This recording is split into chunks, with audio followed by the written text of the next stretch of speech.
We'll be talking about workload automation, AutoSys edition. I think the speed of it and the consistency of it, and that it stays up all the time. We've not had any problems with it in the last year. We upgraded to the last version, and I'm here taking a look at the newest version that they've released, 11.3.6, we're on 3.5. It's promised to be a better product, and it's much faster and just as reliable, and they also have a great web interface that we haven't deployed yet. So that's why I'm here to take a look at that. Well, we've had batch systems from other organizations that we've adopted or bought.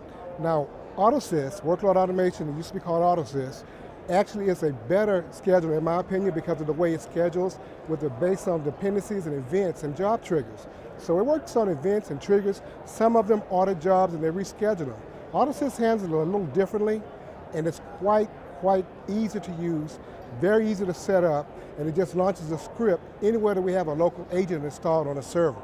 It goes throughout the world in different locations, and it also works based in Houston at one of our data centers, which isn't based in Houston, but our office is in Houston for the IT people, and we also have some people overseas, and we use it abroad. So it's a worldwide application that runs over 160,000 jobs throughout our enterprise. Well, the problem has not been with workload. We do have some server outages or some maintenance times on other products, but AutoSys, or Workload Automation, is dynamic enough to put jobs in pending or put servers offline until we get ready to bring them on.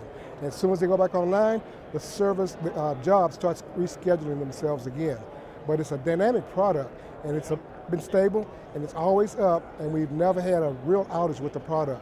We have it right now operating in something called dual server mode, so if we lose one end of it, or one processor, the other side takes over and picks up from where it left off. So it's kind of an always up situation, and if we have to fill it back to the primary, then we take it down during a maintenance window and do a quick switch over to the primary and let it keep operating. So we never really miss a beat. It's fantastic. As I said, we have agents or servers in other locations, in different cities, and in different countries. So we're able to contact with those, schedule batch runs on those, and bring the results back to Houston as far as the successes or the failures of those processes. Technical support from CA has been very good, actually. We don't need them very often unless we have a problem with some integration with such as a 64-bit application and something that's foreign, we put it on a server, such as business objects or Oracle, something we haven't seen before. So we'll call them for some support.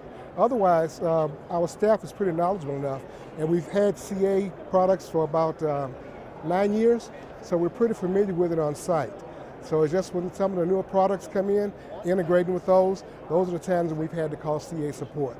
But as far as the product itself, just learning about some of the new features, we'll speak with their support personnel to find out how they operate or how we can implement them in our staff.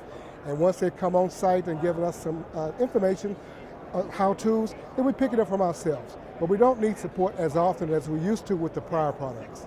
The initial setup when we had was called 3.5, and then we went to a 4.5 version. Now when we went from 4.5 to what's called R11, that was a nightmare. R11 was a pretty difficult implementation for us. A lot of things changed between the two versions.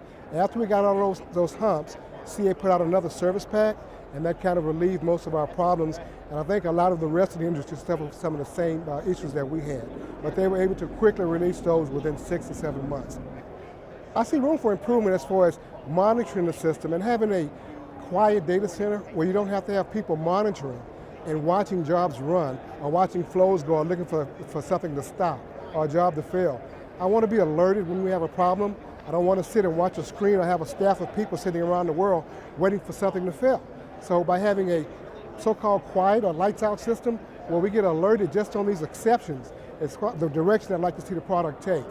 You spend a lot of quality time and money on people watching simple things happen, which lights go green, lights go red, or lights go yellow. So if we only saw something when they went red, those are the kind of alarms and notations that I like to have to a staff of people that can handle those products and handle those issues and get it restarted.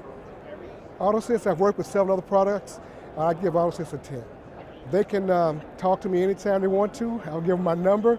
But best practices are to plan your workflow and try to plan it where you have as less intervention as you can possibly use. Use the product and the triggers, the base time and base events, use the calendars, and try to make it flow as smooth as possible. Don't put something that's troublesome into your production environment. Work it out in tests in UAT or development, or in your sandbox if necessary, but don't bring it to production. When it comes to production, if it don't work, send it back. But you don't want these problems in production. At the shop I work with, we have a 99.91% success rate. And when we don't have that, we go through and examine the jobs that failed. And if they failed, then we have a problem, we examine them and get them fixed. Reputation, longevity, how old is their product, and other people's opinions of the product as well. After we've test-driven the product, we usually bring something in-house and we drive it and see how we like it. If we have use for it, and we have enough people that will take a buy on it, and we find it's useful, and we find out it's dependable, then we probably want to accept something like that in for a good, as a candidate. But we need to have something that's proven. You don't want to be the person on the cutting edge or the bleeding edge and suffer the product pitfalls of a new release of something. Those are very important, and the main reason why they've already been the places that I want to go, and I can learn from them. So being at some of the groups, Birds of a Feather, BOFs, or some of the user groups such as South Texas Auto Sales Group, we discuss those kind of things and we learn from the pitfalls that they've had. So when I get ready to use a product or implement something that's new, they've already tested it and they can tell me some advice about it. And they can tell me, yeah, I wouldn't try that, it's detrimental to your shop, it's a risk. And you don't want to introduce a risk. So peer review, I think, is essential.